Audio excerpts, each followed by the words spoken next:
Hey guys, welcome to OnceHub tutorials. My name is Shanu and I'm a part of OnceHub support team. In this video, I will show you how to add a live chat action to your routing form. So let's go. Once you log into your OnceHub account, you will see a home screen. From here, you need to click on routing forms from the left panel. Once you click on it, you will see all your routing forms.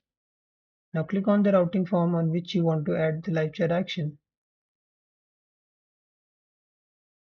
From the right panel, you can see live chat tile. Now click and drag wherever you want to insert this interaction.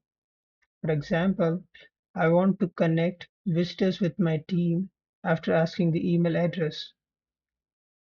Now you can further edit this live chat interaction on the right side by entering internal label, broadcast to, webhook notifications if you need to receive live chat notification via Slack, MS Teams or Google Chat, end of message, timeout settings, and timeout message.